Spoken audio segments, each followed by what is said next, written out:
छत्तीसगढ़ में भी मौसम ने करवट बदली है। प्रदेश के कई जगहों पर बारिश के साथ ओलावृष्टि हुई है। सरगुजा संभाग में बारिश के साथ जमकर ओले भी गिरे और प्रतापपुर का धर्मपुर भी यहां पर भी ओलावृष्टि हुई और सरगुजा, बिलासपुर, दुर्ग संभाग में भी लगातार बारिश जारी है। बता दें, आधा दर्जन से ज्यादा जिलों में ओलावृष्टि हुई है। बिलासपुर, सरगुजा, कबीरधाम, मुंगेली में भी बारिश का दौर जारी है। कोरिया, सूरजपुर में ओलावृष्टि हुई और बारिश से धान खरीदी पर असर हो रहा है।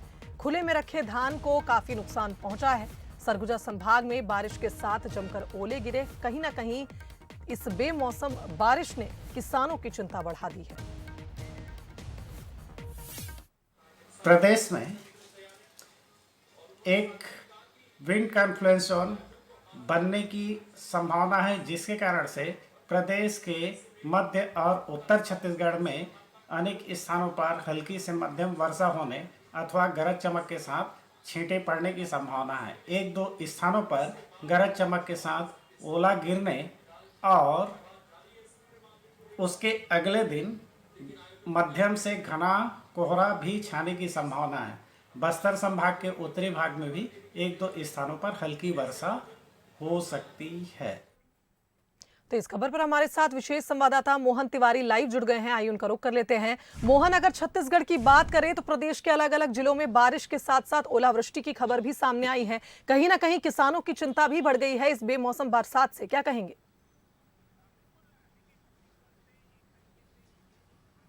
बिल्कुल। देखिए, छत्तीसगढ़ से एक तरीके से ये जो समय होता है वो ठंड की विदाई का होता है और धीरे धीरे जो तापमान में गिरावट दर्ज की रहती है वो उसमें बढ़ोतरी दर्ज की जाती है। लेकिन स्थिति इससे उलट पिछले 2 दिन में नजर आई है। जो सिस्टम बना है और शीतलहर का असर जो मध्य प्रदेश और उत्तर भारत के इलाकों में रहा है, उसके असर से छत्तीसगढ़ में जो एक सिस्टम क्रिएट हुआ है उसकी वजह से छत्तीसगढ़ में कई स्थानों में कल से बारिश का दौर जारी है और इससे पूरा छत्तीसगढ़ प्रभावित हुआ है, ऐसी जानकारी आ रही है। और न केवल बारिश बल्कि कई इलाकों में ओले भी गिरे हैं, जिससे अचानक से फिर से तापमान में गिरावट दर्ज की है। लेकिन जो बारिश हुई है ये केवल 1-2 घंटे की नहीं, कई जगहों पर रात भर बारिश की भी जानकारी आ रही है। रायपुर में भी करीब 3 से 4 घंटे बारिश हुई है।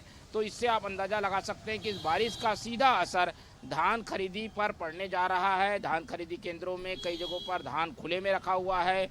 जो किसान धान बेचने आ रहे थे उनका धान बाहर पड़ा हुआ था। ऐसे में उस धान को इस बारिश ने खासा नुकसान पहुंचाया है। तो किसानों की चिंता बढ़ाने वाली ये बारिश रही है।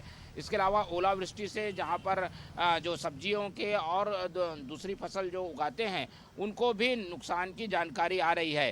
तो नया सिस्टम जो बना है, जो कि अगले 48 घंटे तक बना रह सकता है, बदली छाए रहेगी, तो कई जगह रह रहकर बारिश भी होगी, तो उससे पूरे प्रदेश में असर पड़ने की पूरी संभावना है। और इसके वजह से जो तापमान में गिरावट दर्ज की गई है वो ठंड को बढ़ाने वाली है। तो एक बार फिर से पूरे छत्तीसगढ़ में ठंड का असर भी देखने को मिल रहा है। जी बिल्कुल मोहन, सही कहा आपने। और जिस तरह से आपने बताया कि मौसम का जो सिस्टम है, एक नया सिस्टम बना है जो एक्टिव है, कहीं ना कहीं उससे वेदर फ्लक्चुएशंस देखने को मिल सकते हैं पूरे छत्तीसगढ़ में।